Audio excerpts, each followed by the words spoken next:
Hi everyone, welcome to another episode of Flourish FM. Today's guest is Daniel H. Pink. Daniel is a renowned author known for his groundbreaking work on motivation, work, and human behavior.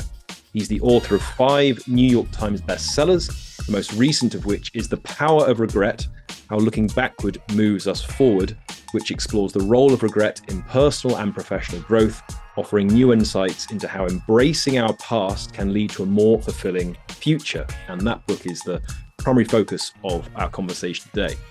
His other books include the New York Times bestsellers When and A Whole New Mind, as well as the #1 New York Times bestsellers Drive and To Sell is Human. Dan's books have won multiple awards, been translated to 46 languages, sold millions of copies globally, and consistently appeared on bestseller lists. His work has garnered widespread acclaim from business leaders, educators, and policymakers. His articles have appeared in the New York Times, Harvard Business Review, Washington Post, The Atlantic, Slate, and other publications, and he's appeared frequently on NPR, PBS, ABC, CNN, and other TV and radio networks in the US and abroad. Dan's ability to blend scientific research with compelling storytelling provides actual insights for individuals and organizations looking to improve their performance and well-being. Nick, what did you love most about our conversation with Dan? All of it, right? He's, first of all, as I mentioned to him, and maybe we'll hear a little bit in the episode, like total fanboy episode for me as well. He really popularized a lot of research around what we commonly in our audience will commonly know as intrinsic motivation, and a big part of my research and work, right? But you reference the other stuff. A Whole New Mind is fantastic. When, the Science of Perfect Timing is fantastic and gives you a lot of insights into our biology. But this episode in particular just struck a chord, I think, in so many different ways and so many different themes that we've covered in other episodes.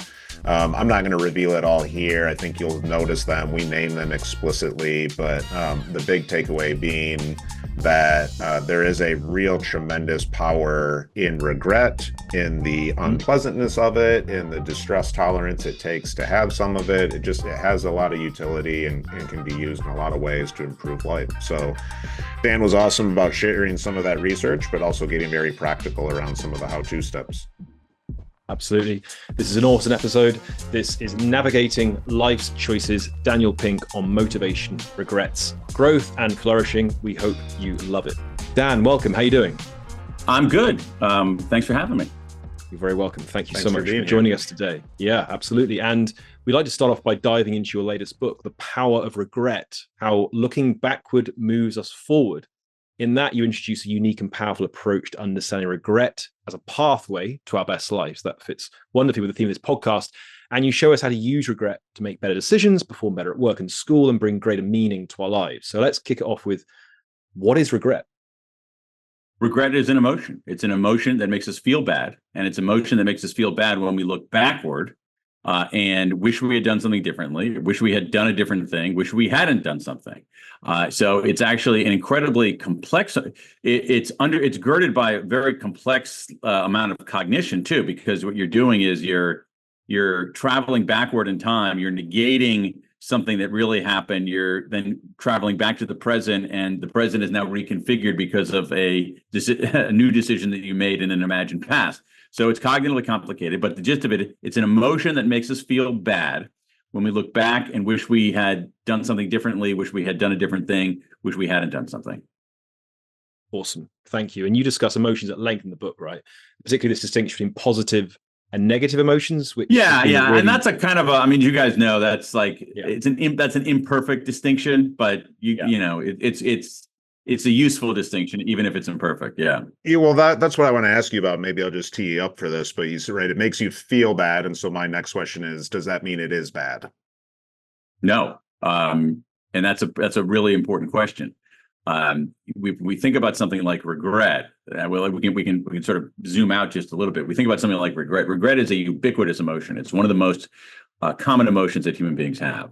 It is everywhere in the human experience, woven throughout the entire human condition. Truly, the only people who do not have regrets are 5-year-olds, because they can't do that kind of cognition, that counterfactual thinking that I just described. Mm-hmm. People with certain kinds of neurodegenerative diseases, because their brains are malfunctioning when it comes to that kind of thinking, and sociopaths. But everybody else has regrets. It's incredibly common.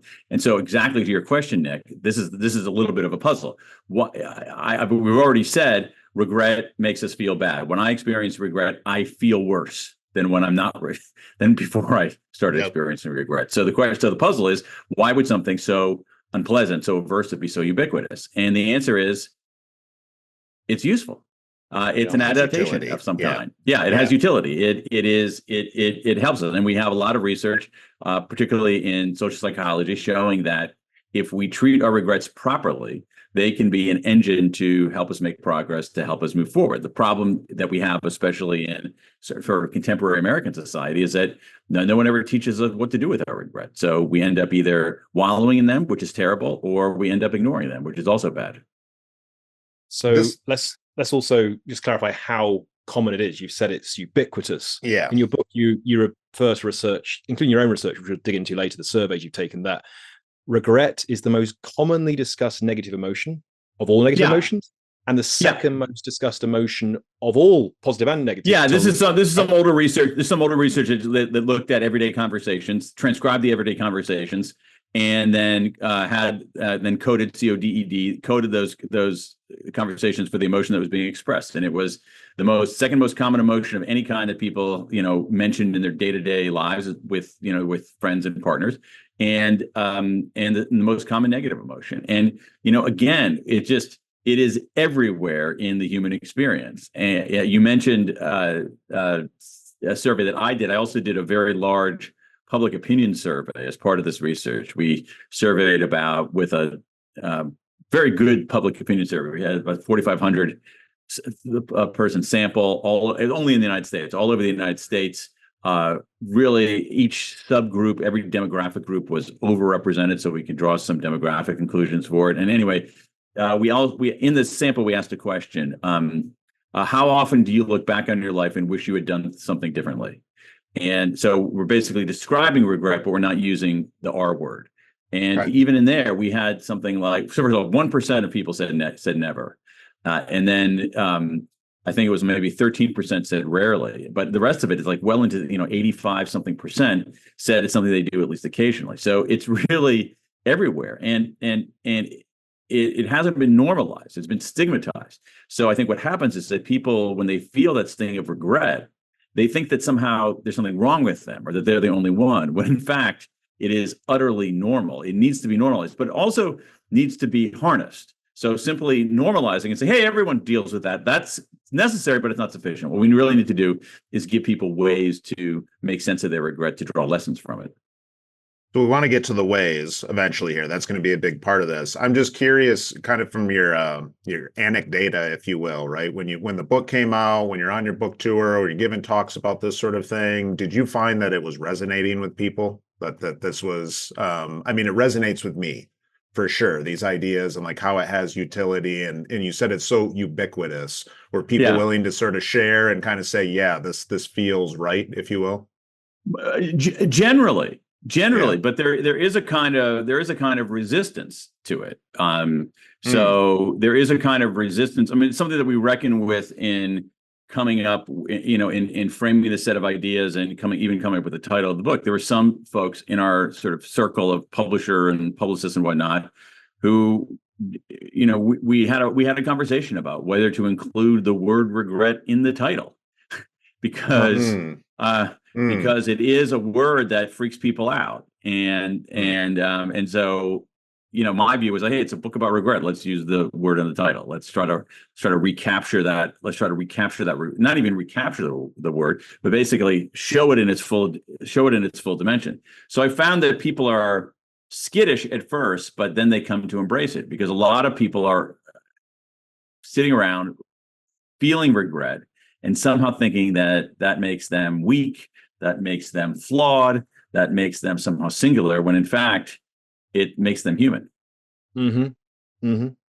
So let's dig in a bit to these surveys you took, Dan, because these are super interesting. So let me make sure I got this right. In 2020, you conducted the largest quantitative analysis of American attitudes about regret ever, and launched the World Regret Survey. And the latter, to date, has collected more than 19,000 regrets from people in 105 countries. We're actually even higher than that now. We're at 26,000, over 26,000, and up to 134 countries. It's crazy. That's amazing. I can't even believe it. Yeah, it's really cool. Wow. Yeah, I can't even believe it. But that sort of goes to the answer to your question, which is, do people want to talk about this? And the answer there is yes. Mm-hmm. Wow. Tapped into something. Yeah, that's incredible. And I understand quite a lot of them because it's anonymous, but you can choose to submit your email address to be contacted about the data. Is that right? Exactly. So what I did is this is not the quantitative survey. This is the World Regret Survey. This is purely qualitative, where I just invited people around the world to submit their largest regret. And so what they did is I asked them for their regret. I asked them for their gender identity. I asked them for their age. I asked them for the location, and then they could opt in to leave their email address to be contacted for a follow-up interview.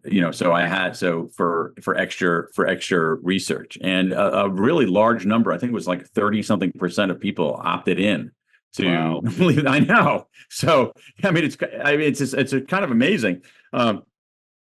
People said, not only do I want to reveal my regret to a complete stranger, but I want to give him my email address so I can talk to him about it.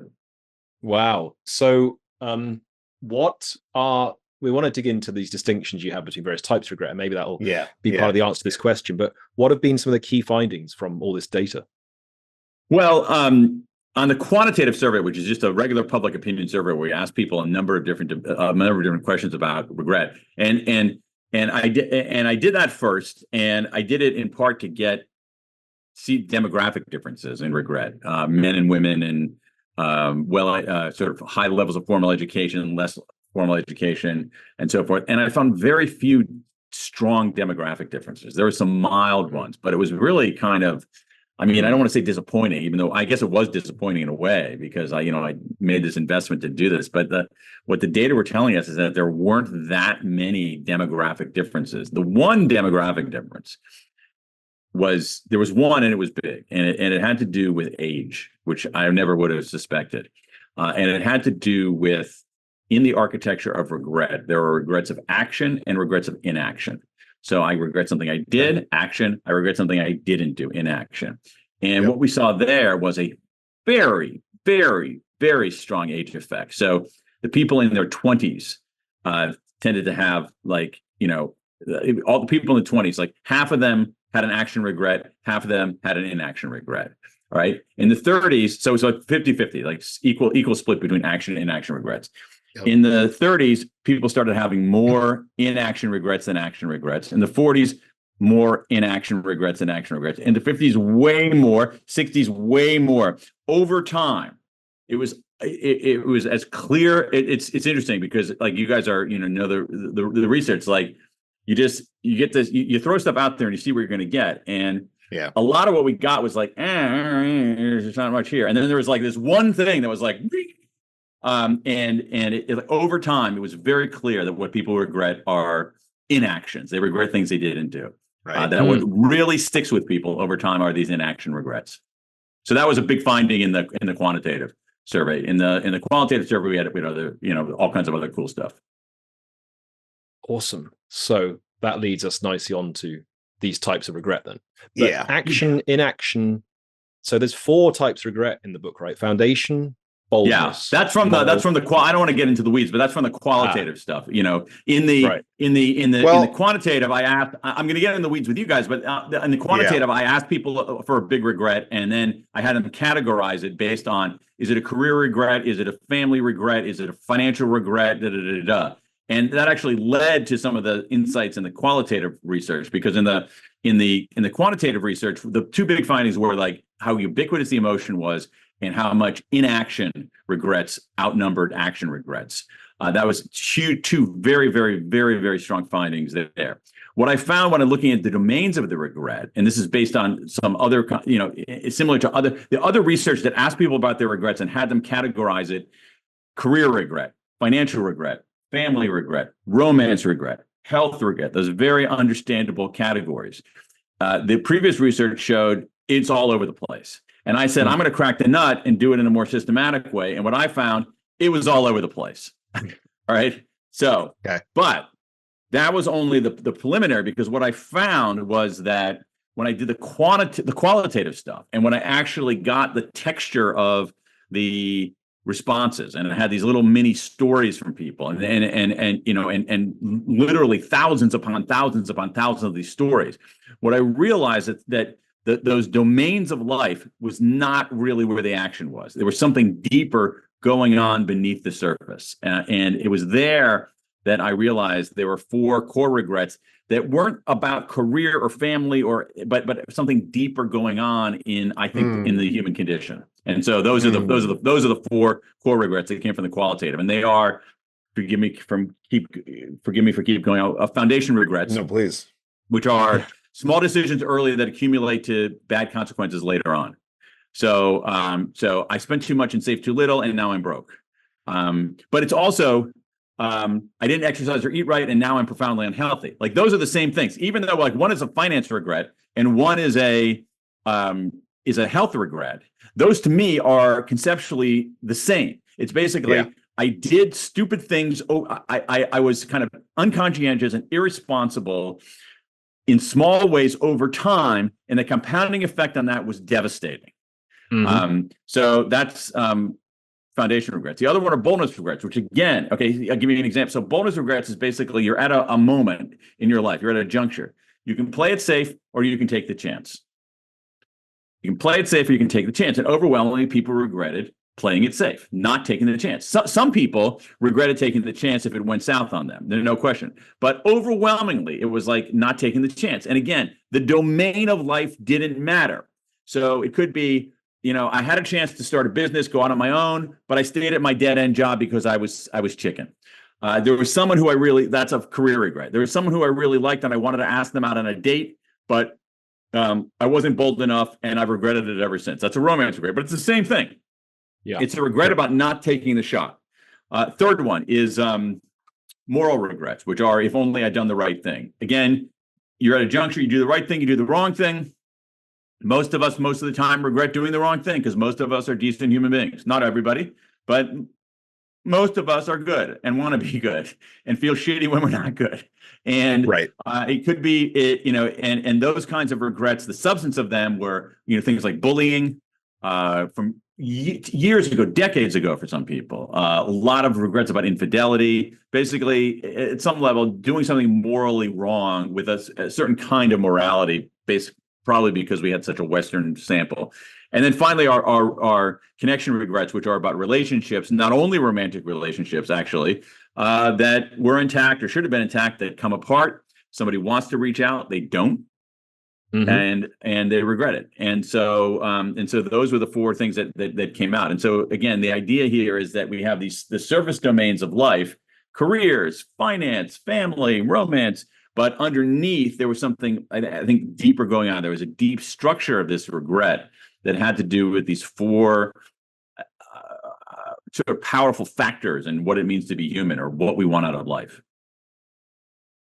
So good. Such useful categories. I'm super curious, and maybe we're getting even deeper into the weeds, but about, other insights, potential associations, correlations. Like, do we see any patterns from, I don't know, people that like have kind of, let's say regrets predominantly in 1 or 2 categories, not to like, Myers-Briggs this sort of thing or any means, but like anything at that level?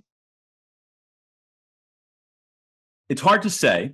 I can't make safe claims on that from the qualitative stuff. I can make sort of impressions. An impression that I had from the qualitative stuff, if you just pull up the spreadsheet where everything is housed, and then you start reading the regrets, I think that it is very difficult to tell where somebody is from, like whether somebody is from Milwaukee or whether somebody is from Argentina. Sometimes you can tell by the kind of English they use. But if I were to take, we have a lot of regrets in Mandarin, we have a lot of regrets in Spanish. We did the survey in those 2.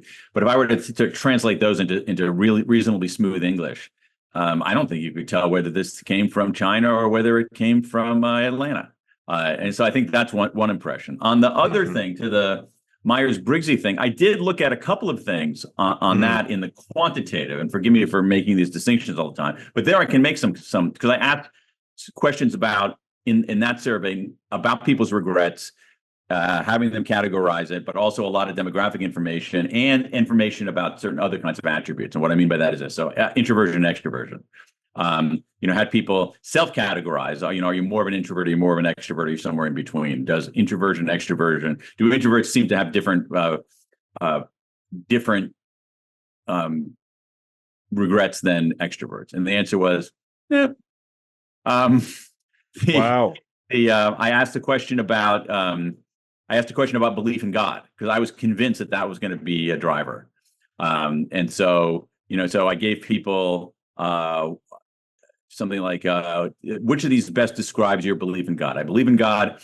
I'm not sure I believe in God. I do not believe in God. So sort of, believer, atheist, agnostic, rough categories. Did that have any effect?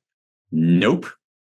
Partly because it's an American sample and overwhelming numbers of people believe in God. So that had no effect. Interesting. And so, we didn't see that many demographic differences. There were some differences between men and women, in that men had slightly more career regrets, women had more family regrets. That's sort of interesting. There was in the quantitative research that we did, there was a difference in sort of interesting, but not that interesting. People with higher levels of formal education, so say college degree and graduate degree, those people actually had more career regrets than people with less formal education, which seems kind of counterintuitive, but it sort of makes sense, because if you have higher degrees of formal education, you probably have more career options and therefore more things that you had to forego, more options to forego. So that's it. So that was that. Yeah, especially if inaction is the predominant sort of category of regret. Yeah. So very, very marginal differences on race, none really on sexual orientation. So it's pretty cool. I mean, that's kind of like the ubiquity of that is like kind of beautiful. It does. The dog that didn't bark tells you something, and so it tells you about that. I almost, part of me wants to take a second bite at the apple and do things a different way, because it surprises me that there were so few of these demographic differences. What would you do differently? I don't know. What itches I don't know. would you want to scratch? I think that one thing that I didn't probe was in men and women, and there's some evidence of this in existing research, is sexual regrets. I think I have one footnote on that in the book. I have one footnote. It's actually a very popular footnote. It's the only popular footnote I've ever done, and it basically shows, to summarize the research, some of the existing research, not a lot, that essentially shows that in general, women regret people they slept with, men regret people they didn't sleep with. And I think that is actually fairly interesting in itself. But so I'm not sure what I would, I'm really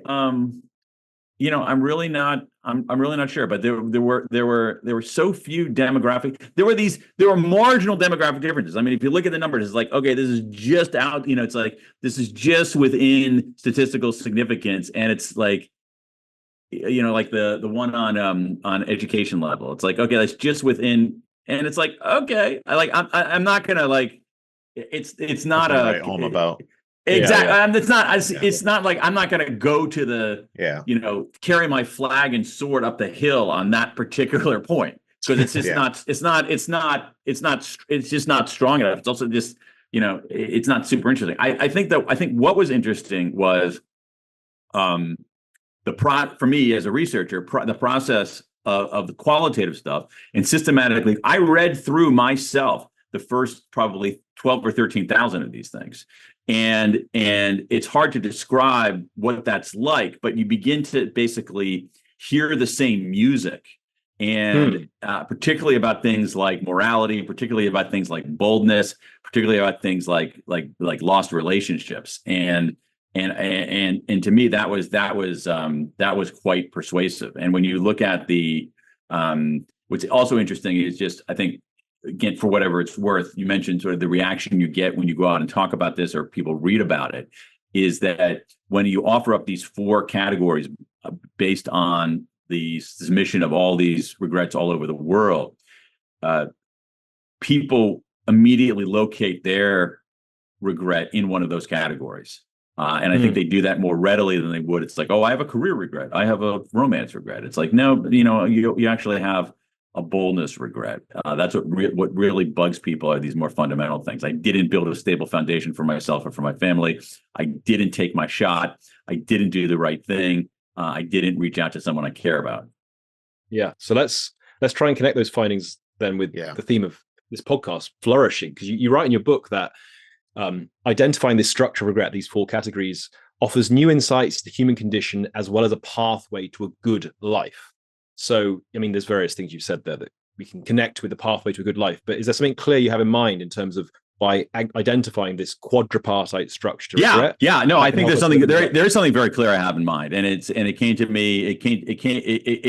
It's something that I discovered. It's not something that I came to with it clearly in mind, but something that I discovered in just following the evidence, which is that these 4 regrets, to me, are a photographic negative, a reverse image of what people want out of life. And I think I feel I think that is a very strong claim. And here's the thing. We make all kinds of decisions in our lives. I mean, you probably have, each of you and I, 3 of us are talking at 3 p.m. 3 in the afternoon, roughly on a Wednesday. So it's 3 in the afternoon. Each of us has probably made 25, 30 decisions over the course of the day. Many of them, most of them, we won't remember tomorrow on Thursday. Okay. And yet there are certain decisions and indecisions that people make a year ago, 5 years ago, 10 years ago, 20 years ago, 30 years ago. They not only do they remember them, they bother them. They make you feel bad. That's a very strong signal. That's telling you something. That's really telling you something. And I think we can take these 4 core regrets and say they operate as I said, a reverse image of what people want. So people have foundation regrets because they value stability. What do we want out of life? A good life, flourishing. I mean, it's easy to talk about flourishing at a sort of transcendent level. And I think it's important to talk about it that way. But flourishing also is being healthy, having enough to eat, not being sick, not being broke. That's part of flourishing. All right. So foundation regrets are about stability. Boldness regrets, to me, are about learning and growth, and about like not wasting our time on the planet, which is a form of flourishing. How do we flourish? We flourish by learning and growing and contributing. Moral regrets are we flourish by being good. That a good life is about being good. Whatever our notion of goodness is, our good life is about being good. I could build a stable foundation and take risk, but if I'm a complete lying jerk, most of us are not going to feel that great about it. And then then connection regrets are about love. And so these 4 regrets tell us, what do we want out of life? What is a good life? What does it mean to flourish? It means to have a stable foundation. It means to learn and grow. It means to be good. And it means to have love in your life. Hi, friends. Nick here with just a brief interlude to share with you an update on one of our newest partnerships with the Anti-Fragile Academy. Throughout John and I's conversations with many, if not most, of our guests, one thing has been made really clear. In order for people to flourish, thrive, experience the good life, they need to develop the capacity to not only navigate and endure, but ideally grow from the bad, grow from unpleasant experiences. That's why we're thrilled to be partnering with our newest sponsor, the Anti-Fragile Academy, an organization that I co-founded with Dr. Adam Wright, Director of Mental Performance for the Washington Nationals. At the Anti-Fragile Academy, we work with adolescent athletes, executives, and educators to help them understand some of the science, not just of optimal performance, but of well-being and anti-fragility. the ability not only to endure and bounce back from unpleasantness, but to actually come back stronger, to grow from it. Between Adam and I, we've worked with Fortune 100 companies, Inc. 300 executives, Division I programs, and elite professional athletes and Olympians from all over the world.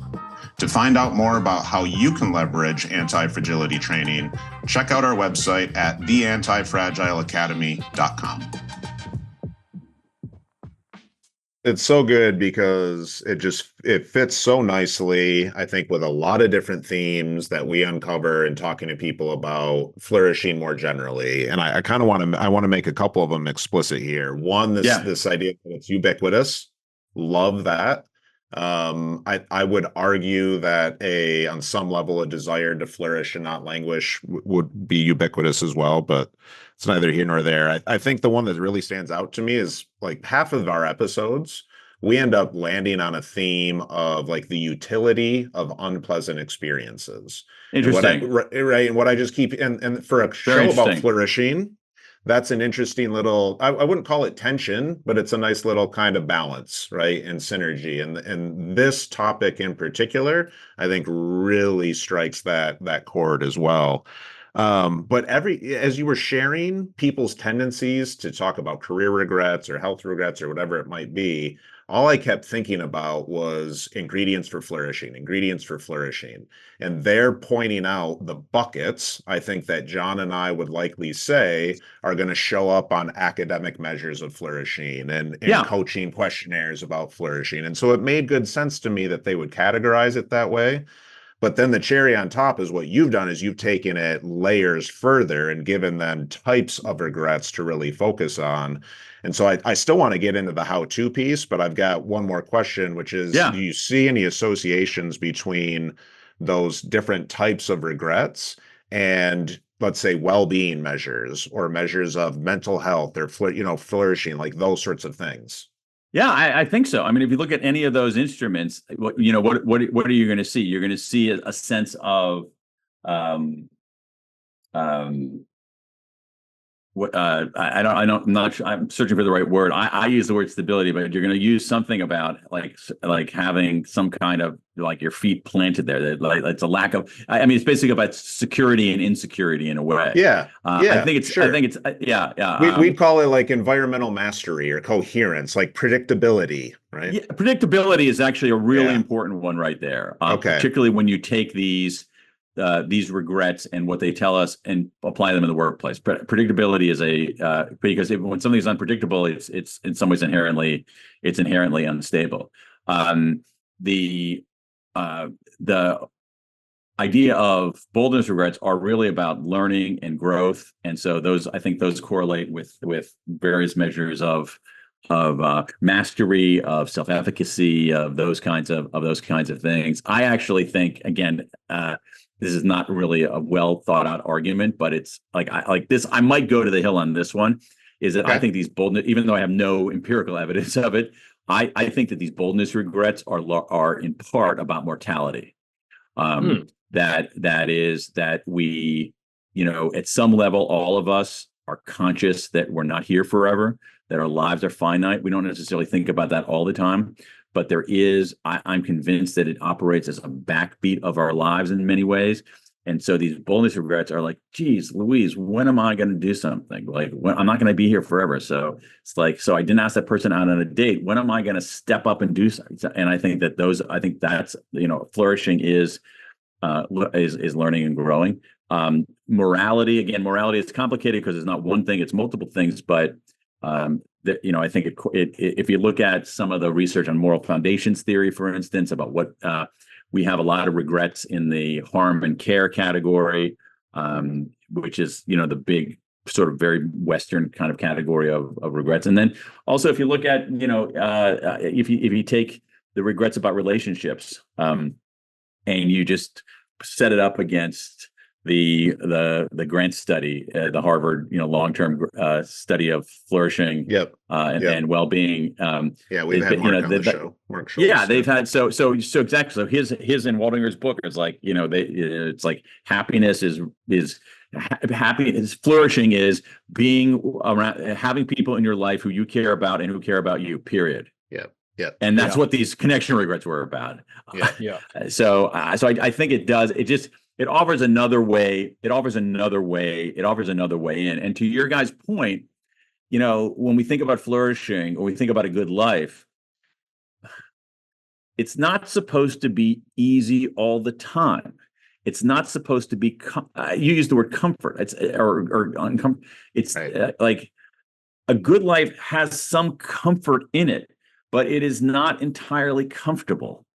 you know, and so because we don't learn and grow through comfort, we learn and grow through the appropriate amount of discomfort.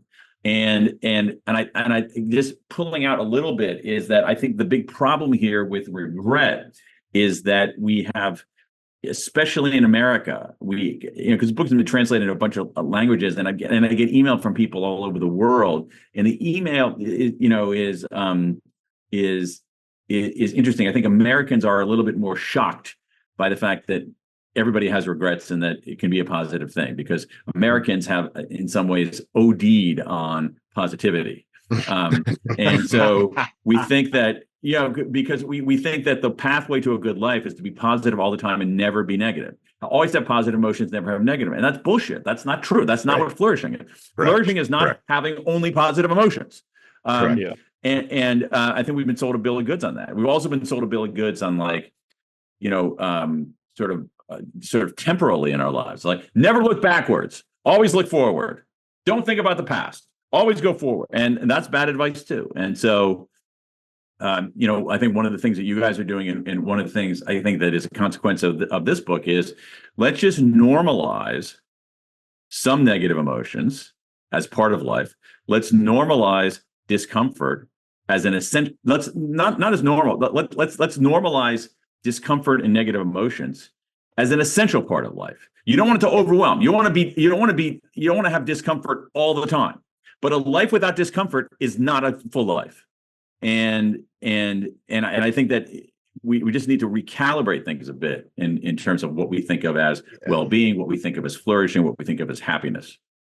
We talk a lot about psychological richness, right? Yeah, and kind of, but that's that's an interesting concept. Psychological richness. Shout out Todd Cashton there. That psychological richness is a very, very interesting concept, and I think that the stuff on boldness is in part about psychological richness. That's interesting. When you think about things like, I immediately comes to mind on we have a lot of regrets, more than I would have expected, on things like travel.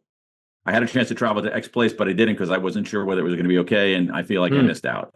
And so that's essentially about. I think that's essentially about psychological richness. I think psychological richness is an interesting, in a pretty, no pun intended, pretty rich topic, because it is a dimension of flourishing that I think is under acknowledged.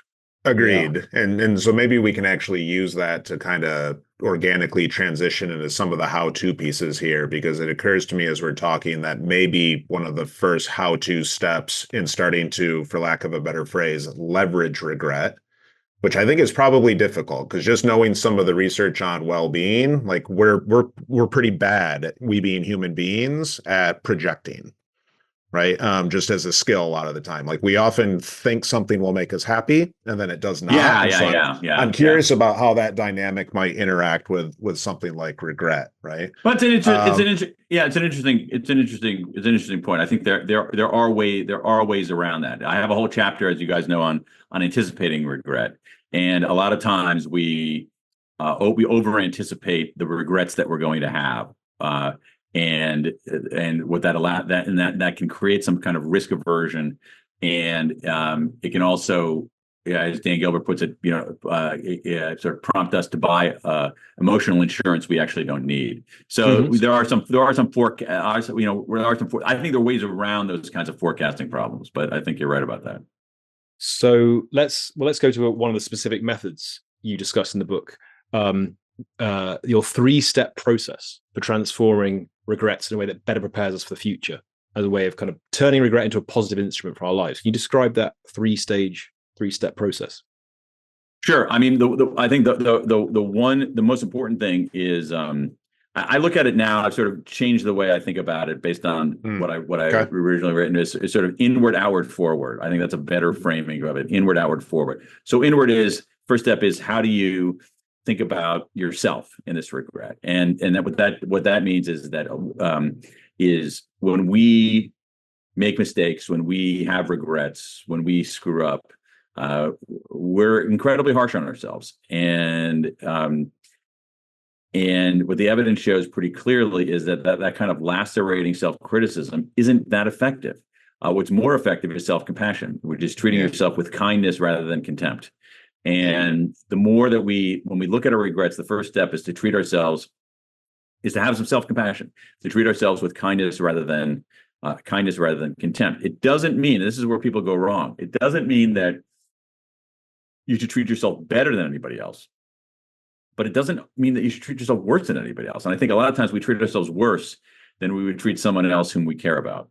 We very rarely level the kind of lacerating criticism on others that we often direct to ourselves.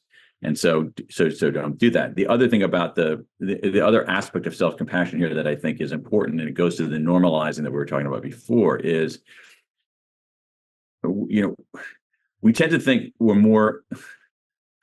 I think Dan Gilbert said something like this too. He said something like I'm going to paraphrase him. He said something like, most people are like most people, and as a consequence, most people don't realize they're like most people.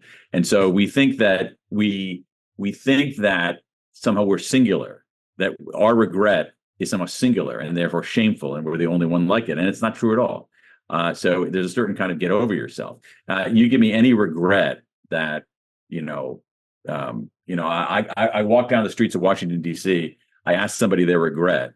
I take that regret. I can find it in something similar in the database in about 48 seconds. Because you're not, so treat yourself with kindness rather than contempt. That's the most important first step. Second one is, I think there's a very strong argument for disclosure, for talking about your regret, for writing about your regret. When you disclose, you unburden, that's clear. But there's also, I think something else is really important here, is that writing about your regret, talking about your regret is a form of sense making. And it's also a form of defanging a regret. A lot of times these negative emotions they're blobby, they're amorphous, they hover over us. And when you write about the regret, when you talk about your regret, it just makes it less menacing. It turns it from this abstraction to something a little bit more concrete. This is something sort of very similar in like cognitive behavior therapy. Sort of name it, write it, sort of take it from the abstract to the concrete. And so writing about your regret, talking about your regret is actually a pretty healthy thing. But this is a sequence. So you treat yourself with kindness rather than contempt. You write about it or talk about it to make sense of it, to defang it. But then it's really important that you take a step back and draw a lesson from it that you can apply forward. It's not enough simply to, I'm going to treat myself with kindness. I have this regret about something. Oh, I'm not that bad after all.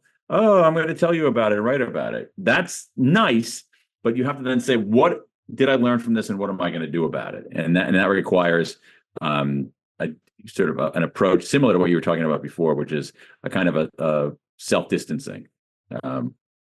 So looking, yeah. Well, and that's how regret makes us better, as you write in the book, right? It makes us better in the sense that if we think about our regrets, if we triangulate between ignoring our regrets, the very American positive way of doing things, or ruminating our regrets, that's a terrible idea too. And just simply use these regrets as signal, as information, as data.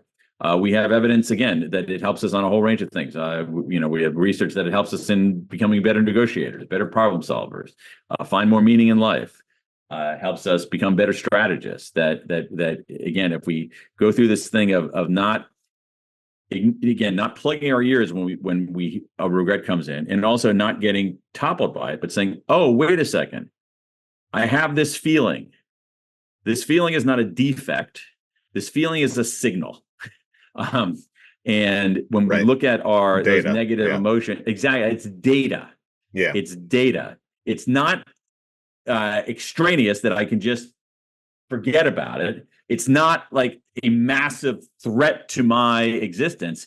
It's data. It's like, oh, it's raining outside. That's data. And so this is also data. And so we take that data and do something. When we treat it that way, we there's a lot of evidence that it's a game-changing kind of regret, that it's a game-changing kind of emotion, that it helps make us better. In the same way that discomfort makes us better. And here's the thing, I want to come back to your discomfort thing, because I think it's a profound point. When we think about counterfactual thinking, which is the basis of regret. All right. So we think about something. We think about situations that runs counter to what we think about something that runs counter to what we did before. All right. There are two kinds of counterfactual thinking. Right. There's an upward counterfactual and downward counterfactual. A downward counterfactual is, I shouldn't have married that guy, but at least I have these two great kids.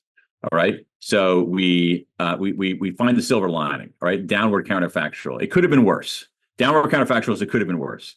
Could have been worse. I could have married this guy, disastrous marriage, and not had any kids, but I got these two kids. So like there's a silver lining here. Right. And so you feel better. And upward counterfactual is you imagine how things could have been better. So upward counterfactual, how it could have been better. Downward counterfactual, how it could have been worse. A downward counterfactual, and at least makes us feel better. There's no question. And it's okay to feel better. An upward counterfactual, which is regret, makes us feel worse. But it helps us do better. And that's the thing. They're twined. It helps us do better because it makes us feel worse. Yeah. And that discomfort can be productive if we use it properly. So I know John wants to bring us back, and I do too, to talking about the anticipation of regrets as well as like a separate category, but just to kind of like double down on this piece. That's why earlier I was curious. It seems to me maybe that again, shout out to Todd Cashin, but the idea of like distress tolerance, it seems kind of is like the ticket to entry here. Like there's got to be some level of distress tolerance to even look at and reflect on or anticipate regret and the potential kind of flooding of unpleasant emotion that accompanies it. Yeah, I mean, again, we know this intuitively in other realms of our life. I mean, if you just, again, it's a hackneyed example, but if you think about like, you want to get stronger, do you want to get stronger? Do you just lift this pencil? No, that's not going to do much for you. But do you want to lift a refrigerator? No, because you're not going to be able to do it. What you want is the appropriate amount of stress and discomfort, because that is going to give you the growth. Absolutely. So, if I may, the next rung of the asymptotic ladder, as someone might put it, right? Yes, exactly. Awesome. So you like criticize, right? And we can see absolutely why you criticize in the book from everything you said so far.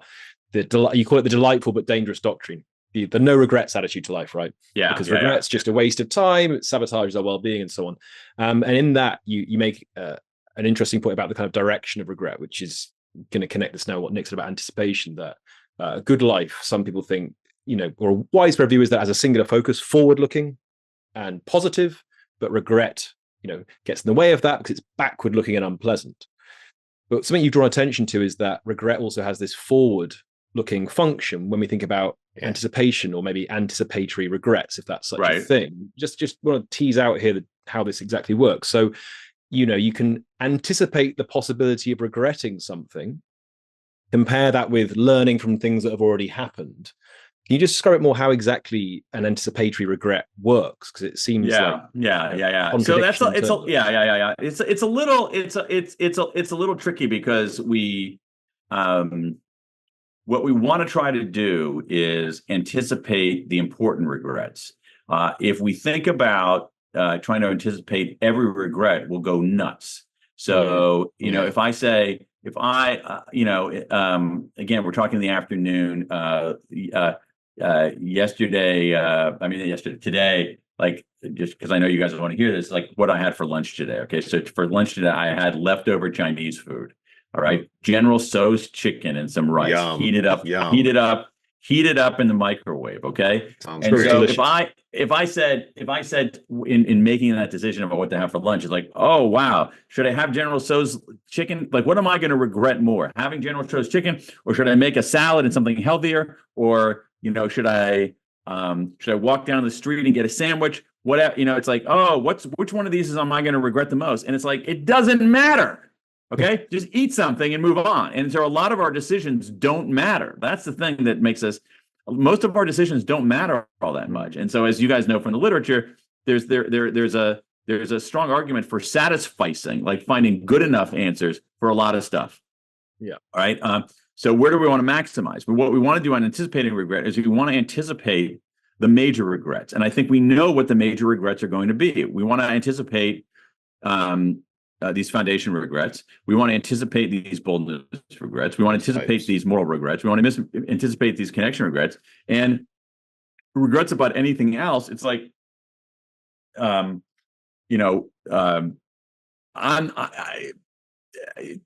5 minutes from now, I'm not going to have. I had to decide what shirt to wear today. I'm not going to have any regrets about that. Or even things like we think are significant, like what color car should I buy? In 5 years, you're not going to care one way about that. But I can make a prediction about the things you're going to care about in 5 years that everyone's going to, both of you, but everybody else, they're going to care about in 5 years or 10 years, because going back to my point earlier, most people are like most people. And so you're more likely to have a regret in 10 years that, hey, I didn't build a stable foundation for myself and my family. I didn't act boldly. I didn't take my shot when I had a chance. I didn't do the right thing. And I didn't build relationships of love and caring. And so when we sort of anticipate those regrets and avoid them, we're better off. If we try to anticipate every regret, we'll go nuts. Makes perfect sense. Would a good strategy for building that skill to anticipate potential strong regrets be to build our skills in what's called effective forecasting? Yeah, I think so. Yeah. And that's tricky though. That's tricky though, as you know, because where we have there's the end of history illusion where we think like, oh, we're fully formed now. 10 years ago we weren't fully formed, but now we are fully formed. And 10 years from now we won't be any different. So the person you are in 10 years is a different person in some ways.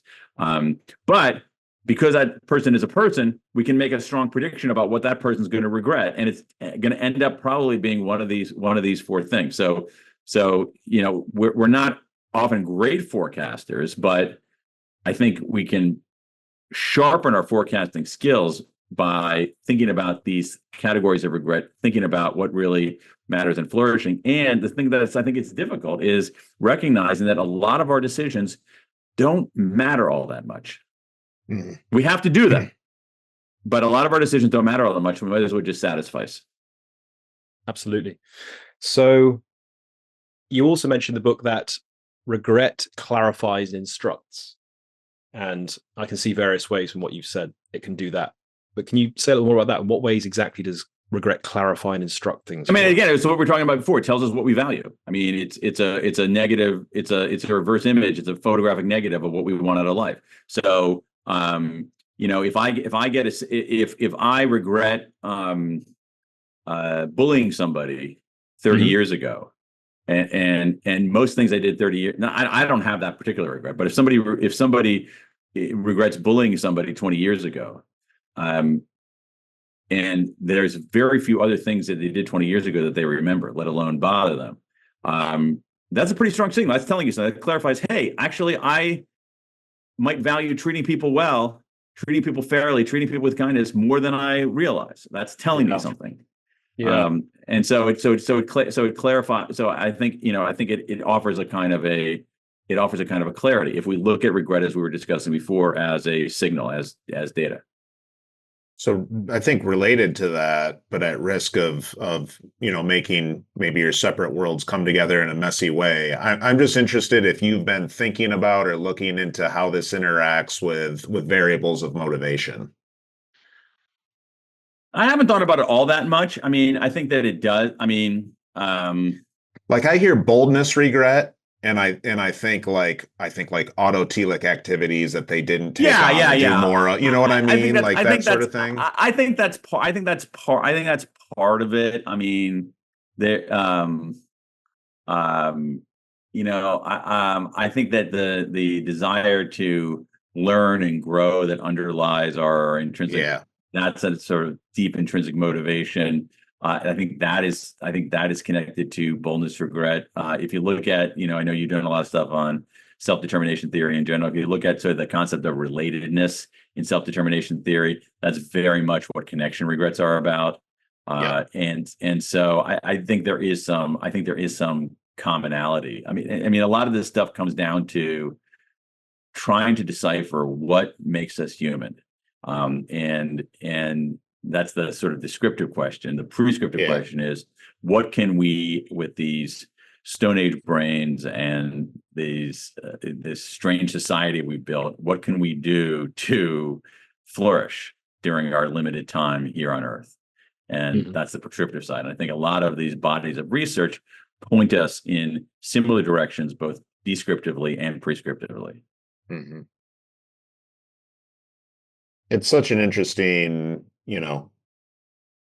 it's another arrow in the quiver or tool in the toolbox, I think, for like organizing oneself around principles or values or ways of behavior. Like you've mentioned all these interesting references, whether it's motivation or cognitive behavioral stuff. I hear acceptance, commitment stuff. And there's so many ways to do those things, quote unquote, positively, right? Or pleasantly. Exactly. But what you're saying is like this one, while unpleasant, has a lot of utility. Huge. In all these other areas or components that we know generally lead to, I think, improved quality of life. Amen. Okay, so like with that in mind, right, that it seems to have these very obvious and clear connections to all these different elements of quality of life. We've sort of teed ourselves up, I think, for really it's our final question. We always laugh at sort of the goofy name, but it's just the flourishing question, right? We at understanding the nuance and appreciating all the different things one could do to kind of create a more flourishing life. We still ask all of our guests to try to reduce it down to like, what's the one thing in your area of expertise? And I know you could speak about timing, you could speak about motivation, but when it comes to regret, where should people get started to kind of put themselves on a trajectory where this unpleasant experience, but ubiquitous experience can be something they can leverage? Talk about your regret with somebody else. Describe what it is. Tell them what you learned and tell them what you're going to do about it, and have them do the same thing. Wow. Love that. Succinct. Yeah, and perfect. Easy. Follow up to that. Does it matter who the person is you speak to about? Should it be someone really close to you in your life, a professional? It depends. I mean, I don't like. There's some mixed findings on that. Like sometimes. I wouldn't like if you regret marrying your spouse. I may not want to have that conversation with your spouse. Like, oh, my big regret is that I married you. So intimacy can be a blockade in some ways. It can be a liberator in other cases. And so I just think whoever you have, you feel comfortable with. But I think that the process is important. Tell them something you regret. Tell them what you learned from it. Tell them what you're going to do about it. Love that. That, Great. of course, is part of your 3-stage process. Regret. In your book, your most recent book, Daniel Pink, The Power of Regret, How Looking Backward Moves Us Forward. Thank you so much for this fantastic, fascinating conversation today. Where can people find out more about your work, Dan? You can go to my website, which is danpink.com. I got a newsletter. We got videos, all kinds of groovy stuff. Awesome. Thank you. We'll share links to the World Regret Survey, the American Regret Project, and your other work in our show notes. Thank you everyone for listening to this fascinating episode in Navigating Life's Choices. Daniel Pink on motivation, regrets, growth, and flourishing. Thanks so much for listening to Flourish FM. We hope you enjoyed the content. Please be sure to leave us a 5-star review and hit that subscribe button wherever you listen to your podcast and on all major social media platforms. And if you visit our website, flourishfmpodcast.com, you can sign up to our newsletter. We send out a weekly newsletter. First newsletter of every month, we share a long-form blog. And every newsletter, every week, we share highlights from our previous episodes. Please hit subscribe on our website.